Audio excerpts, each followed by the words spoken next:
And a very hello and welcome to North Star Esoteric. Let us bring it in. Let us get centered. Golly, my mind just runs. Sometimes we might feel like we're just going through this world without really being in it. I think we want to find our middle ground. Some people, like myself, we could be so ethereal and not grounded. Others of us, we could be very much in the earth and not up into the world of the mind. Ideally, we bring the mind and the body together, and the spirit brings them together. So getting centered is I think a good practice, and that's what this is going to be a big part of.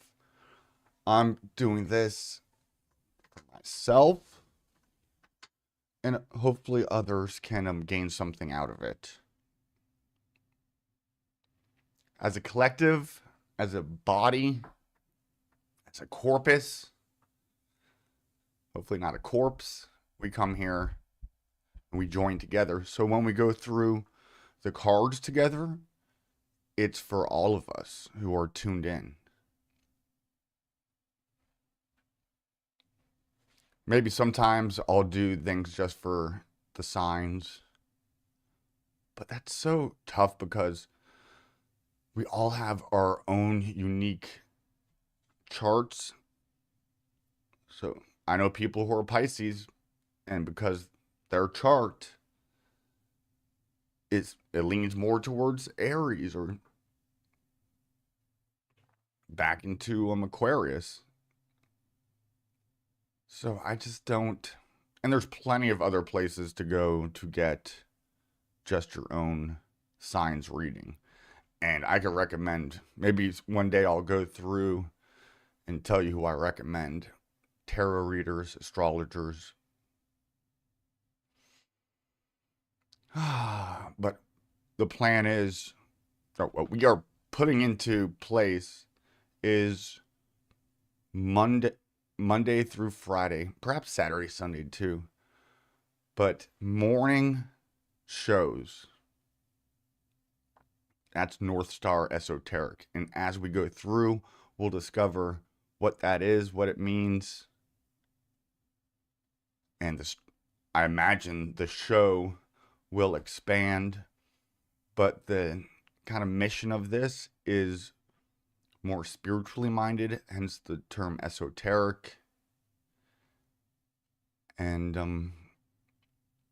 then my other channel, Virile Vision, is more about current events and whatnot have you. This is spiritual, the other one more secular. And not only is this a channel where we go through astrology, numerology, we also we're creating a new religion here. That's my main goal. Might sound crazy. You might say, do we really need another religion? It's a reformation of what we have. Really, ultimately the goal is giving us an alternative to the Abrahamic religions. And also, we can gather things that are within that tradition and look at them in a more esoteric tradition. Often they stem from traditions outside of the Abrahamic one. Hermeticism being an example. Neoplatonism, Platonism, Aristotelianism. So, I think that's about it for the intro. And we'll go through the reason why I chose North Star is because I want to get out of the Aquarian. The Aquarian, it was just a little bit too new agey, to be honest. And I mean, still us going into the Aquarian age or transitioning through it is a big part of what this is. But I hit a dead end with the Aquarian. Perhaps it was getting throttled, and very well, perhaps we might have to start a whole new channel because to get through censorship and blockage. And there are some things in North Star Esoteric that are controversial. Hello, Michael Stevens, Skater Pimp 69. Yeah. Yeah, so let us get right. Well, we're going to start with looking at the astrology of the moment. And then we'll go into the cards. We do ceremony. We do ritual. We believe. I hate to say we believe. I don't want to be dogmatic. What this is eclectic. It practices eclecticism, where we take the best from all the different traditions. There are some top tier ones that we go to. All right, my friends, we find ourselves in the season of Aquarius. Aquarius. This is the middle of winter. And it's also the sign of breaking through. Breaking the glass ceiling. We get out of the 10. The 10 is a unit in itself. It's like the Matrix. 1 through 10. And then we get to the 11th sign, which is why we give Uranus, that home. Because Uranus, when we discovered that broke us out of the box of Saturn. So fitting that we give Uranus to Aquarius. At first, when we discovered Uranus, I think it was Kepler. That guy discovered everything.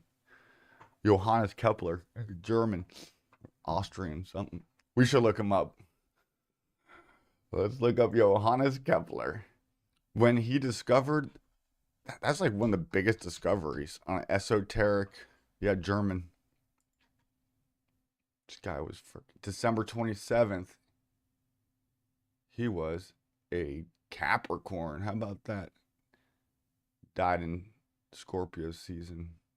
Yeah, so when they first discovered Uranus, they gave its home into Scorpio. And then after Neptune and then Pluto, we gave the outer one, Pluto, to Scorpio, which is a meditation in itself. Oh, not only was he an astronomer, a mathematician, he was an astrologer. Like the most brilliant person ever. A key figure in the scientific revolution of the 17th century.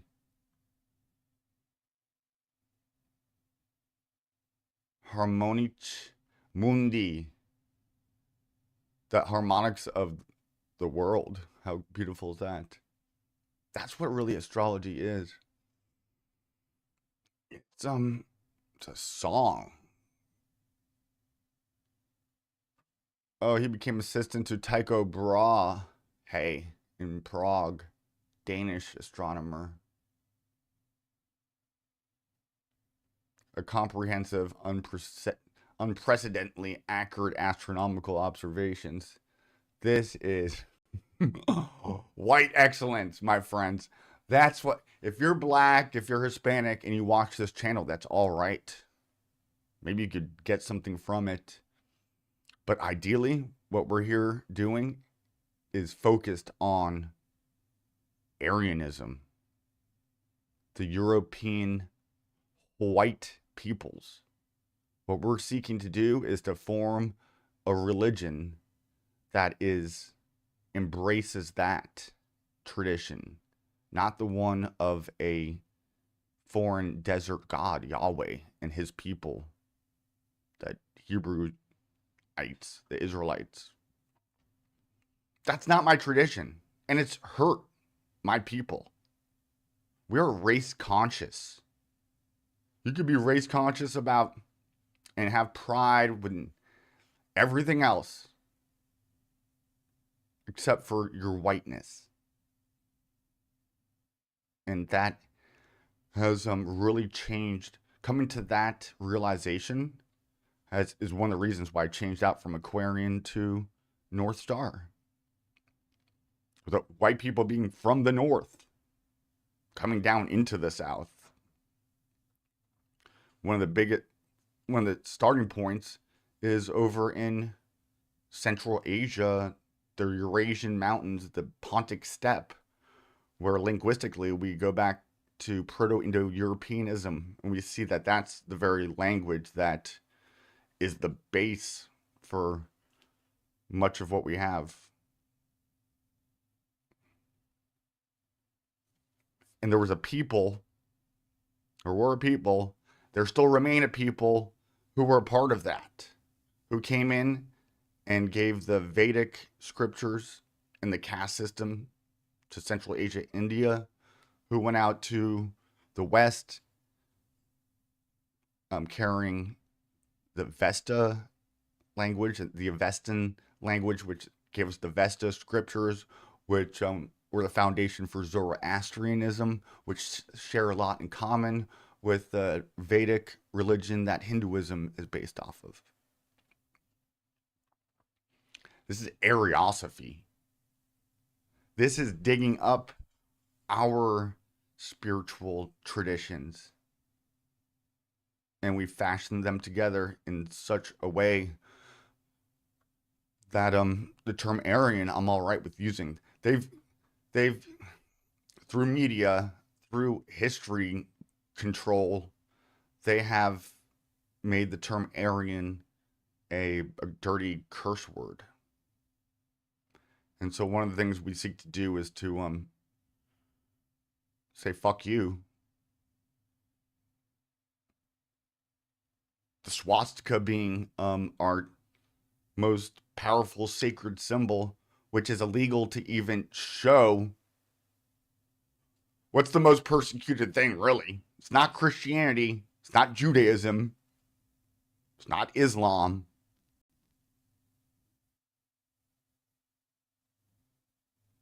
And that's why this road I'm taking is going to be tough. It's not going to make some friends, but I believe in it wholeheartedly.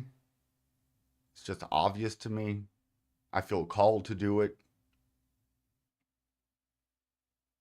Some people don't care if the white race is wiped out.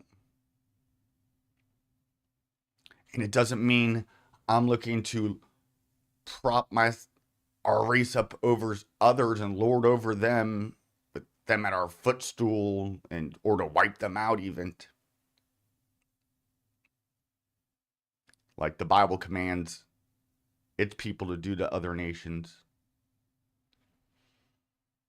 So accusations of white supremacy, well, I deny. But say you're from Chicago and you love the Bears, which don't even get me into sports ball worship. And now you're somebody else from New York who grew up rooting for the Giants. You might even have family and friends on that team. Let's say you do. The same with the Bears. The Bears. When these two teams, you're going to think that you're going to be, if you're the New Yorker, you're going to be a New York Giant supremacist. You'll have favoritism. You'll probably be more happy if your New York Giant sister married a New York Giant fan instead of a Chicago Bear fan. Say they were. Now this is superficial, and they will have you believing that race is a social construct, not biological. And gender is well with that.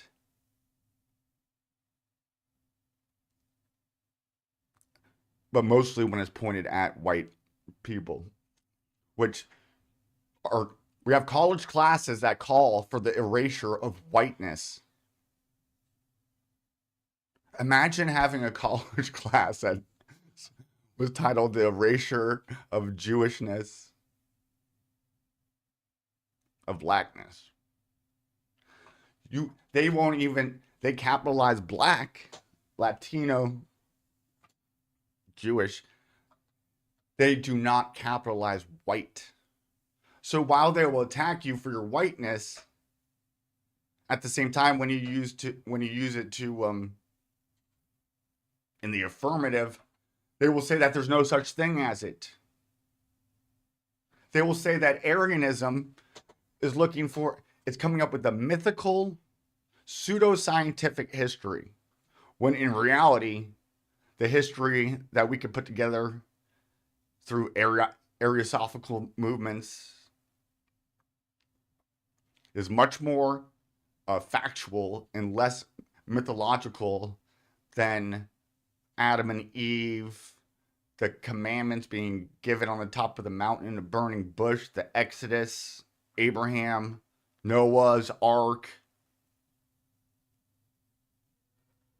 having two animals, one of each sex on it.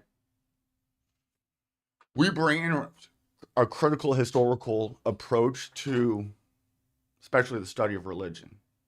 But that doesn't mean we go off into pure materialism and rationalism even.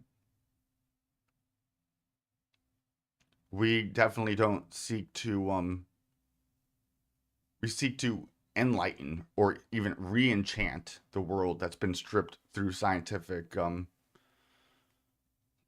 through emphasis on material science. So we're looking to bring those two together. Went off on a little tangent, but I hope y'all didn't mind. All 4 viewers, how beautiful. Yeah, so just because you root for the New York Giants because you're from New York, does that make you a New York Giant supremacist? Their words have been so weaponized. Hate. The word hate. What does that even... They have really weaponized that. Oh, we take a different look at history here. One thing we acknowledge is, see, Christianity it's been horrible, but at the same time, we can't interject our selves and what we know now into the past and be so critical of them, you know. But it's good to have more knowledge of history, definitely, and to try to look at it from outside of the vacuum that they've put it in. Let's go to the stars. So Aquarius season is a season of breaking through, uploads, but sometimes after a breaking moment, breaking through the glass.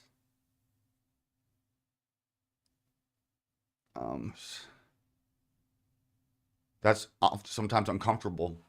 This time of year is uncomfortable. Do you know what I noticed today?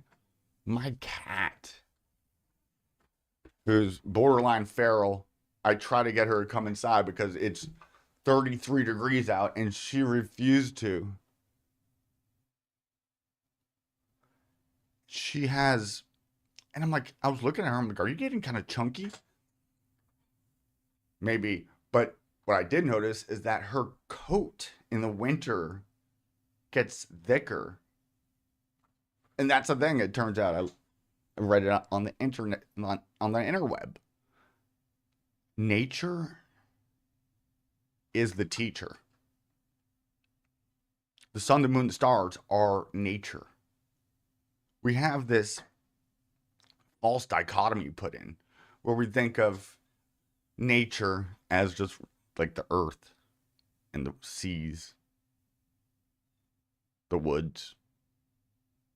And then when we think of the celestial sphere that holds the planets, our star, the sun, and the other stars behind it, we think of that as not nature. We have to stop doing that. There's a criticism that I've got from my buddy Adam Green, who said, well, Pluto is so far out there. I mean, choosing Pluto, because I made a comment on one of his shows that said Pluto is conjunct Mercury, so you could expect some communication technology to go down, but then to come back stronger. That's what Pluto does. It breaks it down and it brings up what is essential and like purified, but it's through pain often. That's the breaking part. It doesn't feel good to break open your head. Like a real like story is like it's kind of, somebody got into an accident on a horse, fell down, hit their head, and was in a coma for some time. And then they come out of it and they know how to speak Chinese. I read that somewhere. Let's look it up. Yeah, the internet is so fun. Person comes out of coma knowing Chinese. I think this probably happened in Aquarius season, or there was a big Uranus conjunction. Ben McMahon. This, I can't believe this is the thing. Meet the guy. Vice is the absolute worst. The so scummy and so controlled. Meet the guy who woke from a coma speaking another language. What the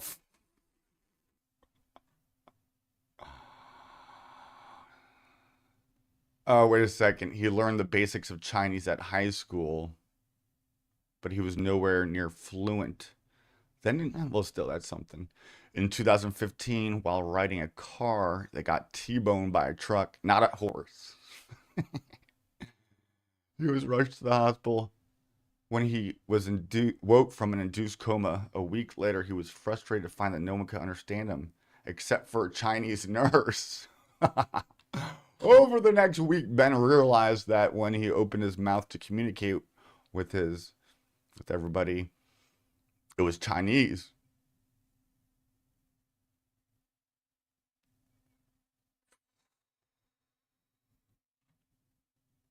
In his eyes, he was destined to become fluent in Chinese, move to China, and ultimately appear on the world's most viewed dating show. But you know what? There is something about your destiny that's related to Aquarius season. I know everything always relates. When you start channeling the currents, surfing, the waves, like Aquarius is like the invisible waves that the internet travels on and stuff. It's Mercury's higher plane. Originally given to Saturn, which is about Saturn and Capricorn being the Lord of the 10, Satan, and then breaking through to the 11, and then Saturn, the ruler, goes from the adversary to the advocate. So when you realize the devil is God, the dark side of it, pushing you, giving you resistance, limitation. It's really like a mother Capricorn, the sea goat. A goat nursed Achilles. A cave goat nursed Remus and Romulus. There are stories of the Christ child being born in a cave. This has to do with the Christ, the chrism, the light that is seated in us whenever the moon hits your natal sun, where it was when you were born. That seed gets planted, and then you have to carry that light up the 7-rung ladder together with the 33 vertebrae, bring us to 40, which is through the Red Seas, our blood, and we turn the clear white fluid that surrounds our brain. We bring up the lower fire energy to that and turning that water into wine, blood. I've always meditated on what's the meaning of turning water into wine, and it's an alchemical process, which is turning lead, Saturn, into gold, the sun. It's almost flipping the poles. And then coming together in the middle, which is green. Red, blue, they come together, green and purple. Maybe we should make that. And then green is the green ray, which is ruled by Venus, which rules the heart. The Emerald City. And that's part of what that's why we venerate so much Venus in our esoteric Arianism, and the green ray of very much extrapolated upon by Miguel Serrano in his mystic science fiction. He speaks of Agartha, and how did he get there? Through astro traveling. But he even took a boat out there. He was Miguel Serrano, a Chilean diplomat, mystic, esoteric Aryan. We hold him up as like a person of importance, as well as Savitri Devi. And what did she say about the races? She said, in a flower bed, you have the roses together, you have the dandelions, tulips, and that's what makes a garden beautiful, is its diversity in that way.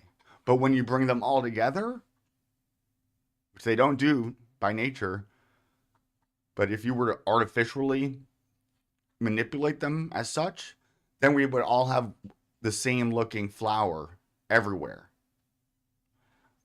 Ironically, arguing for diversity and destroying it in the process.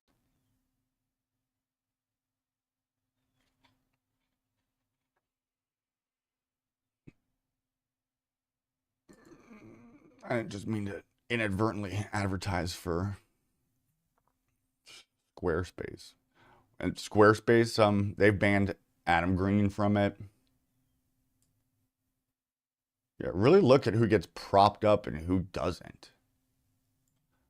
I know but the Bible also in Christianity has this like persecution complex when they'll make it up when it's not even really there.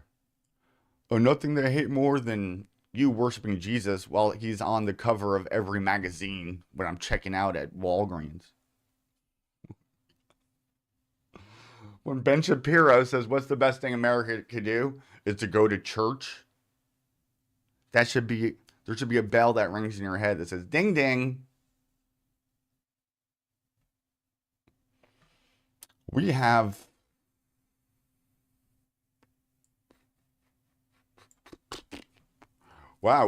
exactly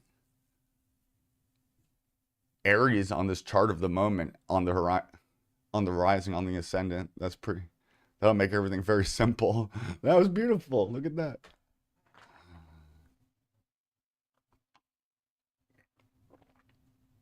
And that also puts Neptune. This is big. This is big. Neptune on the... Oh, I'm missing out on the live chat. I'm sorry. Neptune moving into Aries is humongous. It only happens on an average of 14 years. Rock Me says it wasn't a cave. Well, first of all, we don't believe in the literal story of Jesus being born to a virgin. Lots of this is astral and mythological in nature, and that's what we seek to expound upon. Personally, I do not believe there was a historical Jesus ever. Total of fictionally created character, in, like Moses and Abraham and Noah. Not real people that walked on water. That these are all metaphorical, allegorical. The dying and rising God theme is not unique to Christianity.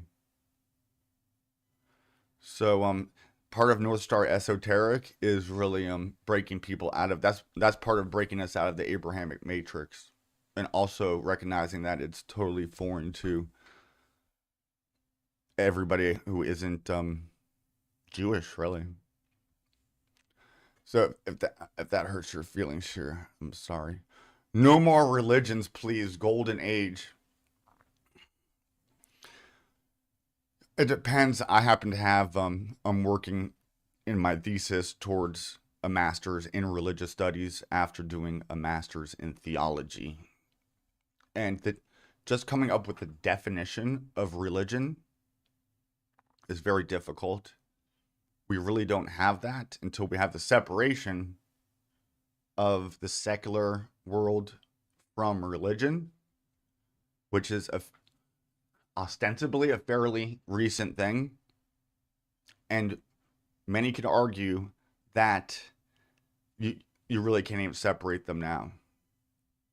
So until we had the introduction of the secular world, then we didn't really have religion. So that's something to meditate about, something to meditate on as we make a proclamation such as no more religions in the golden age. What is your definition of religion? Because we could take that definition and put it to sports as religion, nationalism as religion. You see these rituals and these ceremonies that we do before these football games. That would be these two combined. We could talk about consumerism as a religion with its holidays like Black Friday, Santa, gifts. But as we most commonly understand, religion would be associated to the major world religions, and then perhaps some new age religions tied into that. And so one of the reasons why I got out of Aquarianism is because it's like, oh, we're all equal. Equality mentality is the enemy of excellence. We are not all equal.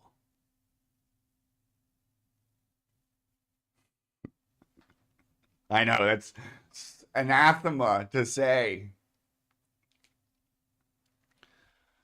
There are some people that are much more advanced in technology than I am.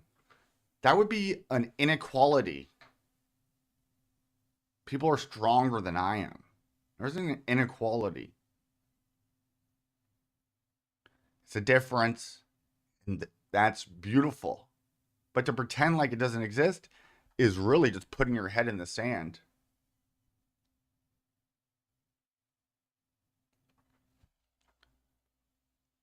So breaking out of that box is a tough one for some, but I think necessary to get in touch with reality so we could best use it.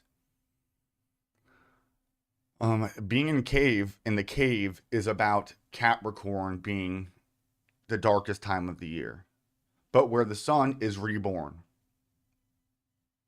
Hopefully. We just take the sun being reborn and even rising every morning for granted. So much we take for granted. Capricorn will put you through on a, it could be the overbearing boss on a very mundane level, but on a more esoteric level, it is the disciple, discipline. It is ruled by the ruler of the discs, Saturn. Limitations, contracts, boundaries, the 10 of Saturn. But then when you reach the 11, when you break out into Aquarius,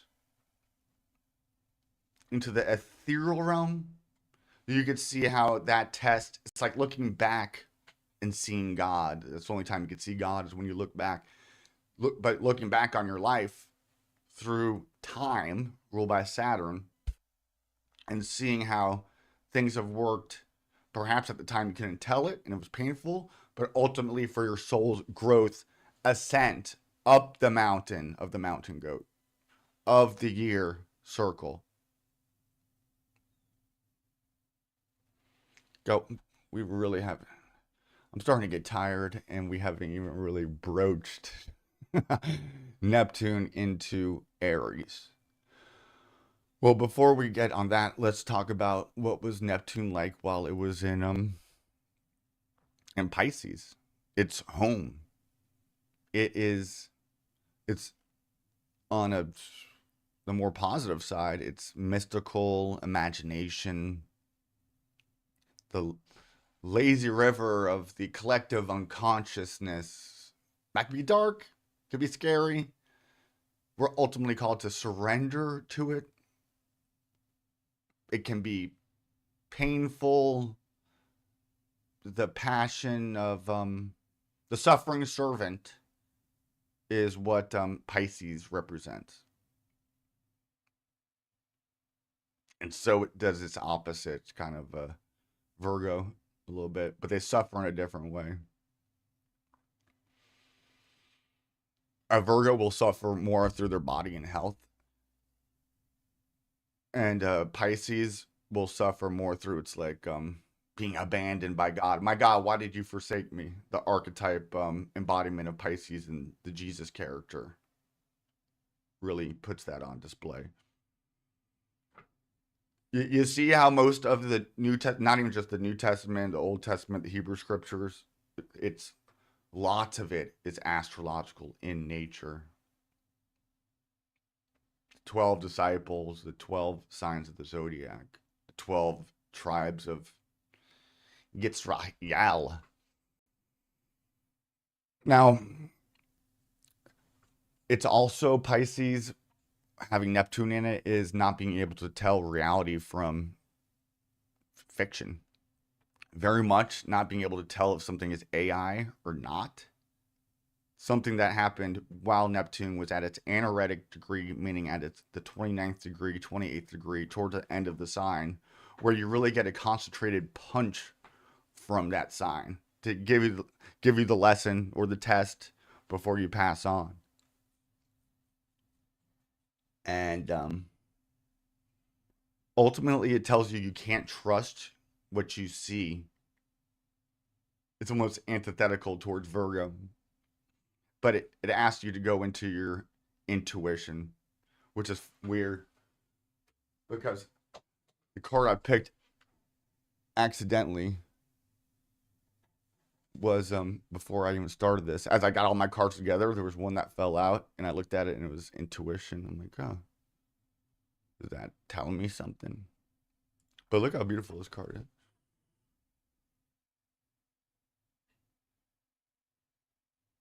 That's what the back of it. I don't know what this deck is called, but look how beautiful that is. I want to put that on a shirt. Oh, we're gonna have merch. Focus. Yeah, I got a new camera. It's great. The Canon R8. Yeah, the Canon R8. What happened to my chat? Am I still going? Yeah. So yeah, so the comment about no more religion, yeah, and Aquarius, people think it's all equality. That would be chaos. That's why order needs to happen. And in order for order, people have to have different positions.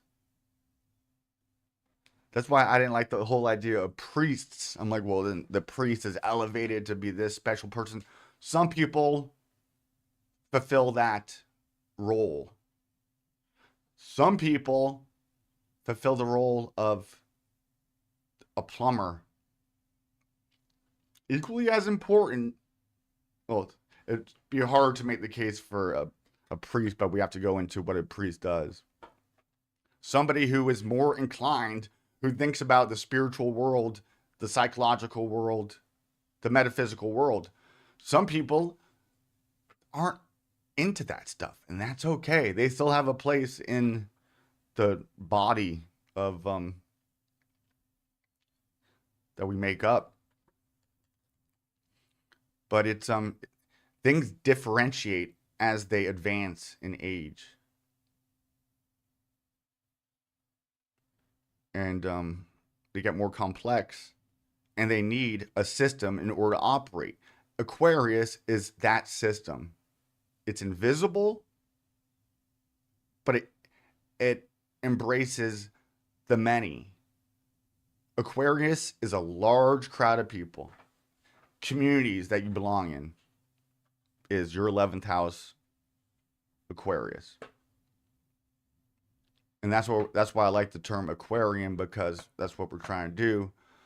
But I was like, oh, we're all equal, we're all the same, and then just nothing ever. It's just a blob of nothingness that ever comes into place. You have to have organization, structure, different to acknowledge the phenomena of differentiation, so that you can make it work together as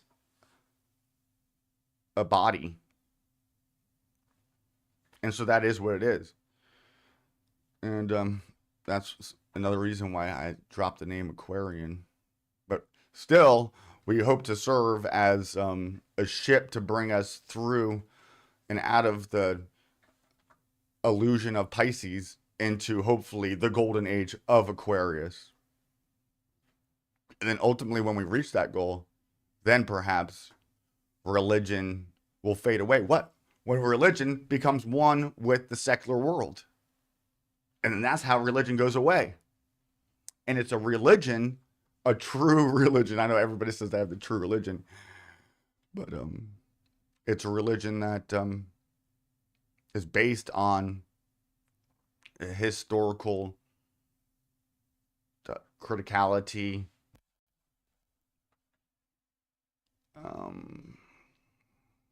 honesty, sincerity, authenticity. That is what Aquarius, and that it's opposite of Leo, where we're about to have this full moon occur in a couple of days, highlights is authenticity.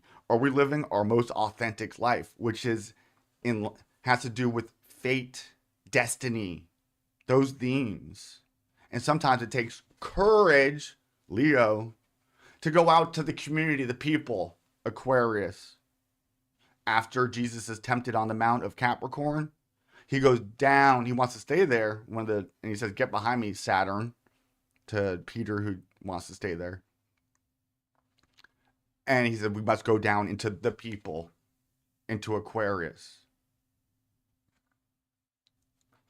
How do we prepare for the Passover when we're there? Go look for the man bearing a pitcher of water. He'll help you prepare for the Passover. The Passover that happens yearly from Capricorn to Aquarius. The great Passover that goes from Pisces into Aquarius on the cosmic year, which is a whole meditation on its own. When we approach Aquarius from Capricorn, as opposed to or in relation to how we approach Aquarius from Pisces. Pisces and Capricorn are more trialsome, challenging. Aquarius, the golden age. Saturn and the sun together. Saturn and the sun together. The heart together with the mind of God.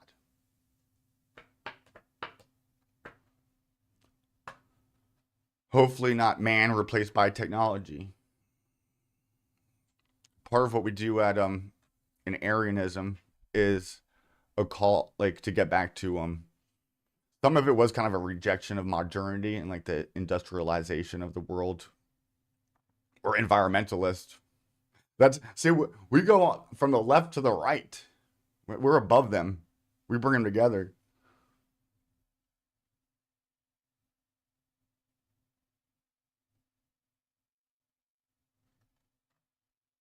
Rudolph Habs fan. Oh, let's look him up. Rudolph Habs. Rudolph. Sounds like a German.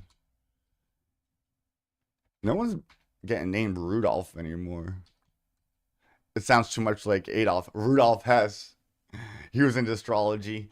He jumped out of a plane and parachuted into Scotland or England to try to offer peace. They captured him and hung him. A Rudolf Steiner, somebody who was into anthroposophy, which is related to theosophy, which is therefore related to Ariosophy.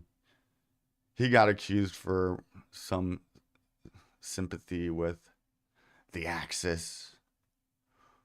Rudolf Habs. The Habs and the Habs not.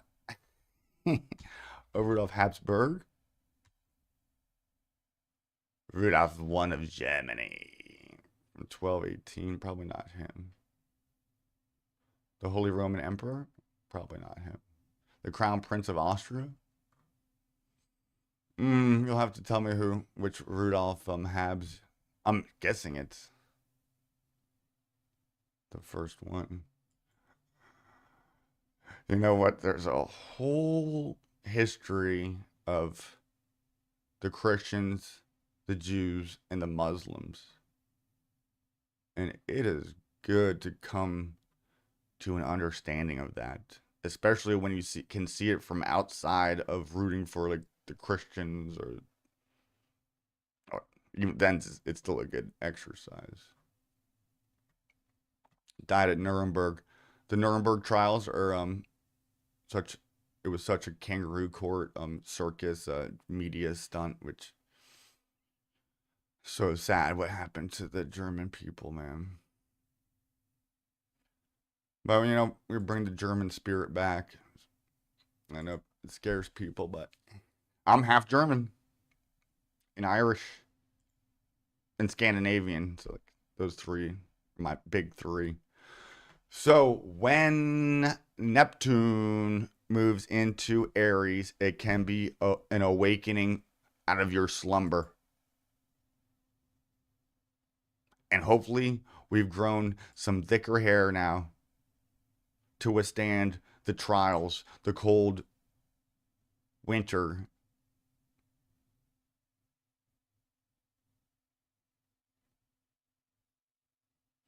It's like the first month of winter is Capricorn, where you're like temptation.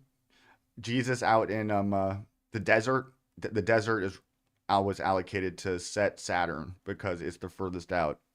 It's an outcast. When he's tempted 3 times, the Buddha's tempted 3 times. I think that has to do with the 3 months of winter or the 3 decans of especially Capricorn, which is the 10 degrees that make up 30 degrees of each sign. And so the first month is like being tempted to eat everything that you brought in. And you're in your little cave and you got all your rations, and there's like a temptation just to be like to eat it all. to be like very carnal. Capricorn could be very carnal, like Taurus and even Virgo, the earth signs. But then if you're able to withstand that temptation, and you get to Aquarius, there's the reward, which is why the 10th house Capricorn is your career, especially how people see you. And then the 11th house is your reward for that 10th house work, which is why the golden age is associated with Aquarius. God, we really do be giving some esoteric knowledge here on North Star Esoteric. This is stuff I think of. I could be wrong about stuff sometimes, but I'm learning how to trust my intuition, which is kind of a feminine thing. We want to marry the masculine and the feminine together within us. The woman usually has to we're different. We have unequal amounts of traits. But when we come together, that's beautiful. That's harmony and peace. And that happens. Sometimes through friction. But through that friction, we get life going upward and outward. The male has to contract and the woman has to expand, which is kind of opposite because the man just wants to go out and the woman wants to go in. This is just the different polarities. Every season, Aries going out, Taurus in. And then there's a triplicity in that, which is going out, experiencing it, being still, and then dissolving, which is why that middle part is so sacred. And that's how we have our 4 signs of the zodiac that are especially held up in reverence, being the lion, the man, Aquarius, Leo, Taurus, the bull, Scorpio, the eagle, as well as the phoenix and the snake. Why? Because Scorpio is about the generative force of the genitals. The generations. So now we come Neptune after 14 years. Go see what was happening 14 times 12 years ago. And see what happens when Neptune moved out of Pisces into Aries then. You know, I could be getting fooled, tricked. Neptune is like it's like a long trick. It's like Maya, just delusion. Mercury is like a quick little sleight of hand trickster. Neptune is just getting rocked to sleep. It's like an LSD trip. Pisces. Well, but it's new life. So it's the dreamer, the collective unconscious being in the realm of the collective unconscious, like a double whammy. And now the collective unconscious coming into the fresh new spark of primal light energy Aries. So if you're a Pisces, for the past 14 years, you could have felt like you were in some dream world, slow moving, lost without direction, calling upon our faith. That's what Pisces does. It's about faith. And a surrender to the unknown, to what we can't control. It's opposite Virgo. And now if we get through that trial, bam, then we have new life. So we have our collective unconsciousness being rebirthed right now. That's exciting. At the same time, we're in the season of the collective consciousness Aquarius. Trying to bring the unconscious to the conscious. And that's the breakthrough. And that could be scary for some, but for many, we've already gone through the scary, and now that breakthrough, it can be exciting for us. But we're going to want to have to control that light, nourish it through the middle way, so that we could bring in ourselves up, those around us, the collective. Let's go to, we're not even going to go to the Tarot. We'll just go to, well, we already had the Intuition card. We'll go to the Starseed Oracle deck and just pick a card. But you know what? We'll do it with an intention. It's all about like our mindset going into things. That's what the 12th card of the Tarot really teaches, the Hangman. So after we go through an ordeal, we learn something, and then we have a different perspective on things. That's how the mundane, Virgo, tasks, the daily routine, can be transformed into the mystical, the spiritual, the gay, religious, Pisces. The sign of the fish. The fish-headed priest. The Pisces is the priest. The priest as the servant to the spiritual, the collective unconscious.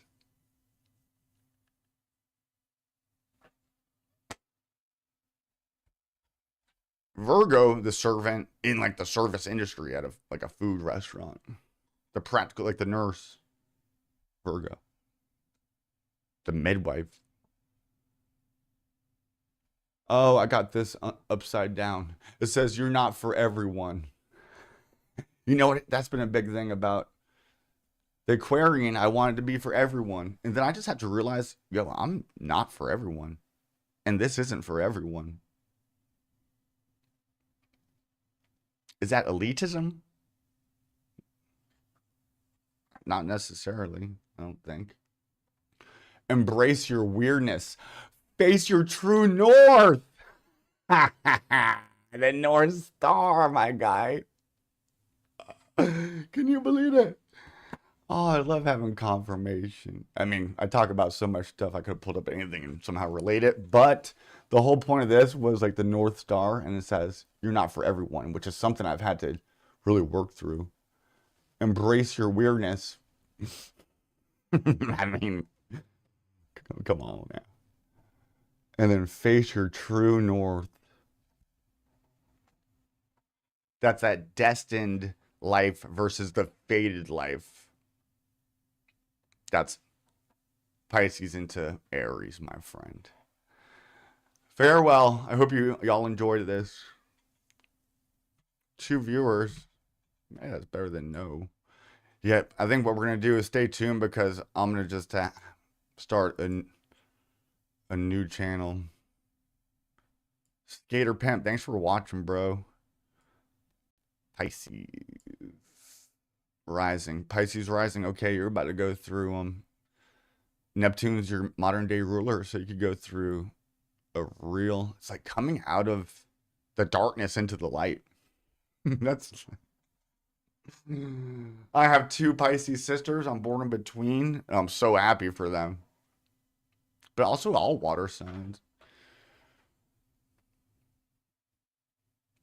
Now, if you're an Aries and you have Neptune coming into it, or a fire sign, then expect to be calmed down a little bit. See how it's so unique to each sign. But doing this as a collective, I think it's going to work out all right. I just have to work up the courage to embrace my weirdness and to face my true north, and to accept that I'm not for everyone. Oh my goodness, there's a whole thing to read about it. WX. Danielle Noel wrote this. Noel, no. You know, we just have to rewrite all the Christian songs into esoteric Arianism or North Starism. The word Arianism is gonna upset everybody. I mean, it is what it is. It's Sanskrit word, which is a Proto-Indo-European word meaning noble. The noble path, the 8 noble truths. They're called Arya something something. What it is, it's homage to our roots.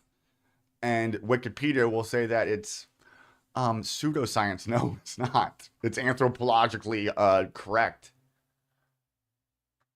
Now, as far as Miguel Serrano talking about like Agartha and flying saucers and stuff, we take that as, or I recommend we take that as esoteric science fiction. Fiction in quotations because of its mystical nature. Imaginative, but unique towards the Aryan. You know, I'm using that word, and if you have a problem with it, whatever. The world is filled with people who, no matter what you do, just won't like you.